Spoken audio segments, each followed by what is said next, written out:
चुकीची माणसं असतील तर बाजूला करावं लागतं. धनंजय मुंडेंच्या राजीनाम्याच्या प्रश्नावर अजित पवारांचं मोठं विधान. आवादा कंपनीकडून खंडणी मागितल्याप्रकरणी सीआयडीच्या ताब्यात असलेल्या वाल्मिक कराड यांना मंगळवारी मोठा झटका बसला.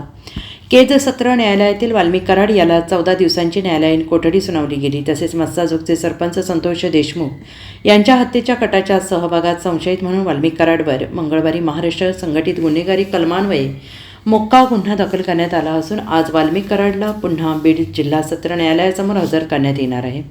दरम्यान संतोष देशमुख हत्या प्रकरणात आतापर्यंत 8 आरोपींवर मोक्का गुन्हा दाखल होत आहे.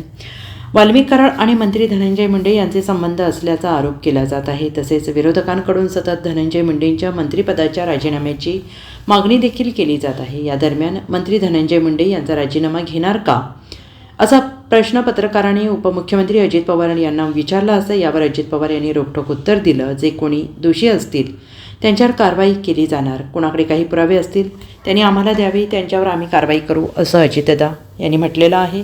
मी पण शेतकरी आहे, शेतकरी म्हणूनच बोलतोय. चुकीची माणसं असतील तर बाजूला करावं लागतं. आम्ही चौकशी करू, कोणालाही पाठीशी घालणार नाही असंही अजितदा यांनी सांगितलेलं आहे.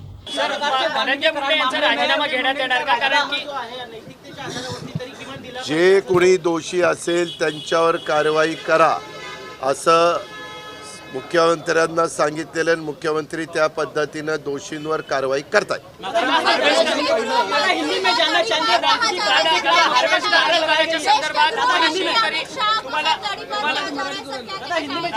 शेतकरी भेटलेले होते हार्वेस्टर अनुदानामध्ये घोटाळा झाल्याच्या संदर्भात तत्कालीन कृषी मंत्री धनंजय मुंडे यांच्या जवळचे वाल्मिक कराडांनी पैसे घेतलेत शेतकऱ्यांकडून. त्या संदर्भात हे आरोप केले गेलेले आहेत, त्याची चौकशी करण्यात यावी.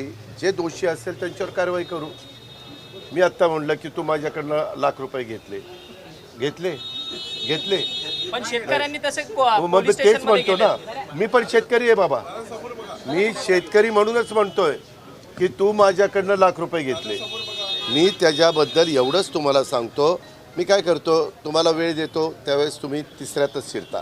मी इतकं स्पष्ट सांगतो, सगळ्या महाराष्ट्राला माझी मतं माहिती आहेत. मी कधी माझ्या राजकीय जीवनाला सुरुवात केल्यापासून जातीचा, पातीचा, नात्याचा, गोत्याचा विचार केलेला नाही आहे. महाराष्ट्र चांगला राहिला पाहिजे, कायदा सुव्यवस्था उत्तम राहिली पाहिजे, प्रत्येकाने आपापली जबाबदारी नीटपणे पार पाडली पाहिजे. आपल्या आजूबाजूला कोण आहेत, कसे वागतात, कसे बोलत आहेत, लोकांशी कसे संबंध ठेवतात, त्याचं पण भान आमच्यासहित सगळ्यांनी त्या ठिकाणी ठेवलं पाहिजे. आणि चुकीची माणसं असतील तर त्यांना बाजूला केलं पाहिजे. Bureau report, SBN Marathi, Beed.